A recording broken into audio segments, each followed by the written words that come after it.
Percentage तो वहां से यहाँ आया 1971 में, और 1971 से पहले 1947 में। आप कैसे झूठी बातें बोलते हैं? आपने पीएचडी का डिग्री लिया हुआ है, आप राज्यसभा के मेंबर हैं, आपको डिफेंड करना है बीजेपी को, ठीक है, आप डिफेंड करिए, आपको बीजेपी को डिफेंड करना है, आपके काम है, ठीक है। बताइए, जो हिंदू पाकिस्तान में थे वो हिंदू, जो अपने डिग्री का आप जब डिग्री होल्डर है उसका इस तरीके से बांग्लादेश में थे वो कहां चले गए? अपने डिग्री का नीलामी मत कीजिए, वरना फिर आप अपने डिग्री वापस कर दीजिए। जो भी यूनिवर्सिटी से आपने डिग्री आप वापस कर दीजिए। ये बात इनको नजर थोड़ी आएगा। बांग्लादेश में 32% से 7% रह गए तो सिर्फ जवाब दो भाई, जमीन खा गया आसमान निकल गया। वो कह रहे हिंदुस्तान में आ गए, जो आज का पाकिस्तान में 18% से 1.6% रह गए, वो कहां चले गए? जमीन खा गया आसमान निकल गया। सुनो भाई मेरी बात जवाब दे रहे हो। कश्मीर में था वो क्या हुआ? भारत जीत के लिए फाइल फेंकी थी सोमनाथ चटर्जी पे, यही बांग्लादेशी घुसपैठियों के लिए, और आज सत्ता में आकर कहती है क्या उस समय ममता बनर्जी सोमनाथ चटर्जी के सामने फाइल फेंक साथ बदलने वाले। चलिए शुरू करते हैं। बांग्लादेश का पॉपुलेशन जो है भारत में आ गया। आज दिल्ली में बांग्लादेशी पॉपुलेशन रहता है, आज वेस्ट बंगाल में बांग्लादेशी पॉपुलेशन रहता है, जिसको बाजाप्ता भारत सरकार ने बुलाया और उन्हें यहाँ नागरिकता दी, यहाँ पे संरक्षण दिया। पहले वो रिफ्यूजी के तौर पे आए, फिर उन्हें यहाँ बहाली की गई। आप कौन सी दुनिया में रहते हैं सुधांशु जी? झूठ बोले जा रहे कि पॉपुलेशन परसेंटेज घट गया। बिल्कुल घटा, क्योंकि वो पॉपुलेशन का परसेंटेज तो वहां से यहाँ आया 1971 में, और 1971 से पहले 1947 में।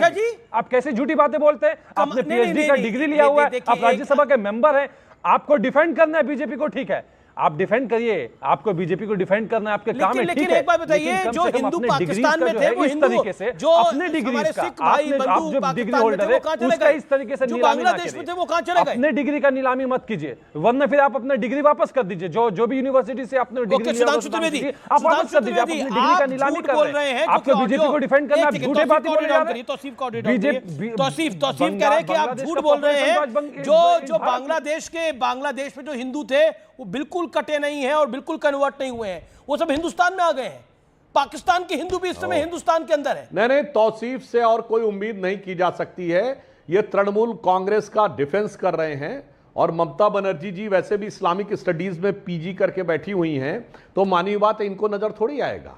बांग्लादेश में 32% से आज 7% रह गए। तौसीफ जवाब दो भाई, जमीन खा गया आसमान निकल गया। वो कह रहे हिंदुस्तान में आ गए। पीजी किया जो है आज का पाकिस्तान है वो 18% से 1.6% रह गए, वो कहां चले गए? जमीन खा गया आसमान निकल गया। और सुनो भाई मेरे बात जवाब दे रहे हो। कश्मीर में जो था वो क्या हुआ? भारत के अंदर हुआ है। कश्मीर में जो हुआ, 5 लाख हिंदुओं से कहा गया छोड़ के चले जाओ और अपनी बेटियों को छोड़ जाओ। वो कटे नहीं, कन्वर्ट नहीं हुए। क्या हुआ कश्मीर में? ये धुबरी बरपेटा करीमगंज में जो आसाम में हुआ है, आज 90% वहां पर बांग्लादेशी आके सेटल हो गए हैं। वो क्या हुआ है? और मेरे भाई सुनो तौसीफ अहमद, हवा में बात मत करो। IMTT एक्ट को क्वेश्चन करते समय सुप्रीम कोर्ट ऑफ इंडिया ने 2006 में कहा है कि Bangladeshi infiltration is amount to external aggression over India. और याद करो तौसीफ अहमद, ये बताओ भैया, ये ममता बनर्जी ने फाइल किस बात पे फेंकी थी?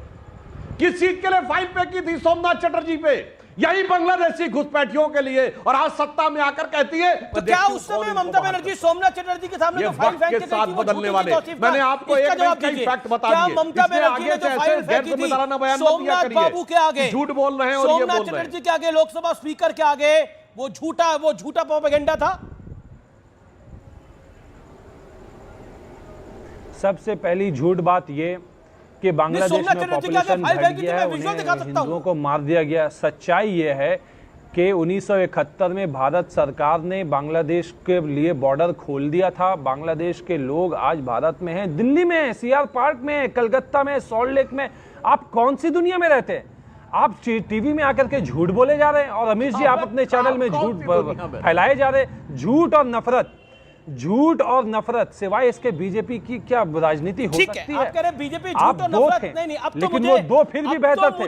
अटल बिहारी वाजपेयी फिर भी बेहतर थे। आज आपने अपनी सीटें बढ़ा ली है, लेकिन केवल झूठ और नफरत के बिना बांग्लादेश में कोई वो नहीं हुआ। तौसीफ अहमद, कांग्रेस ने अपने प्रस्ताव में पारित किया है, तरुण गोगोई ने, सुनो, अप्रैल 2014 में मनमोहन सिंह ने बोला है कि जो कुछ अत्याचार हो रहा है, सुधांशु जी आप दिल्ली में रहते हैं ना? सुनो मेरी बात, हवा में मत बात करिए।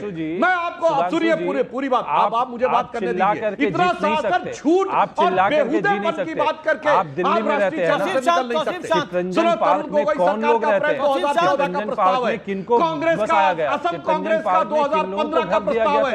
और सुनो मेरे भाई, 2006 का कम्युनिस्ट पार्टी का प्रस्ताव है, जिसपे उसने कहा है कि यह प्रोसिक्यूशन हो रहा है। और मेरे भाई और सुन लो, अभी तुमको बता रहा हूं, 2003 का होम मिनिस्ट्री की एक कमेटी गठित हुई थी, जिसके अध्यक्ष कौन थे? प्रणब मुखर्जी।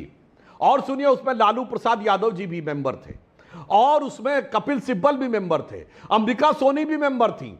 उसने ये रिकमेंडेशन की कि जो पाकिस्तान और बांग्लादेश में अत्याचार हो रहा है और उसके लिए उनको नागरिकता देनी है। ये किसने रिकमेंडेशन किया? इन लोगों ने। बिल्कुल और आगे लिखा है मेजॉरिटी को नागरिकता नहीं देनी। वो झूठ बोल रहे थे।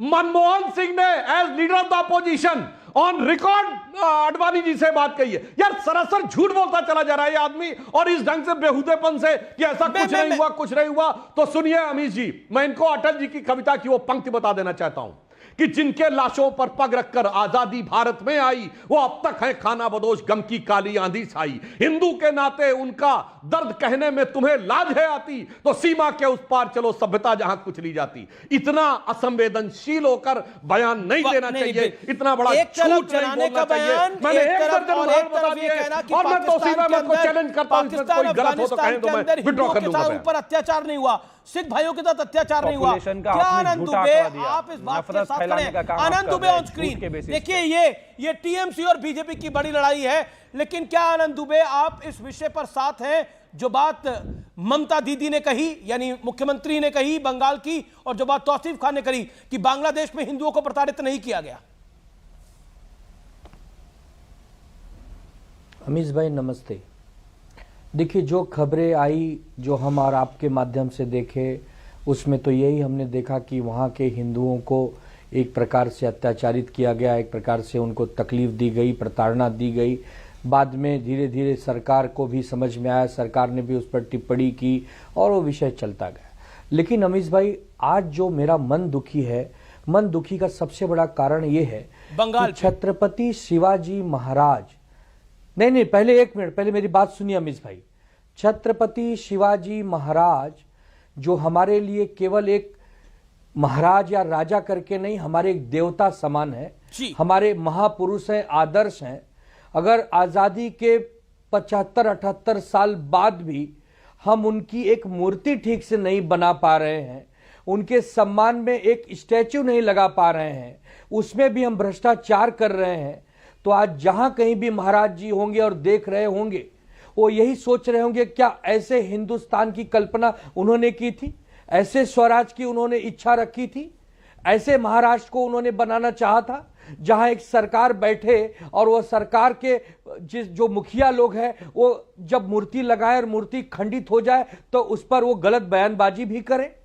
ये ऐसे महाराष्ट्र की कल्पना हमने अमीश भाई नहीं की थी। हम इसलिए भी दुखी हैं कि बताइए, एक पीडब्ल्यूडी डिपार्टमेंट है जिसके ऊपर एक दायित्व है कि आप मूर्ति बनाने का ठेका किसको देंगे और वो कैसे बनेगी, और जब वो खंड खंड हो जा रही तो मुख्यमंत्री का बयान आए कि 45 किलोमीटर प्रति घंटे की हवा से रफ्तार से हवाएं बहती है, तूफान आता है, इसलिए मूर्ति खंडित हो गई। आजादी के बाद आज 2024 में हम बैठे हैं, सैकड़ों मूर्तियां हमारे महापुरुषों की लगी होंगी, देश के अलग अलग कोनों में लगी होंगी। क्या वहां आंधी तूफान नहीं आते? क्या वहां बरसातें नहीं होती? सरदार वल्लभ भाई पटेल जी की मूर्ति तो स्वयं नर्मदा नदी के तट पर खड़ी है ना। शिवाजी की जो मूर्ति खंडित हुई उससे आप दुखी हैं, लेकिन शिवाजी के विचारों को जो खंडित कर रहे हैं उनसे आप दुखी नहीं है। विचार भी तो बहुत महत्वपूर्ण है। नहीं, कौन कर रहा है? मुझे नाम बताइए, मुझे नाम बताइए कौन उनके विचारों को खंडित कर रहा है जी? क्यों, कौन कर रहा है? अमीश भाई नाम बताइए ना, नाम बताइए।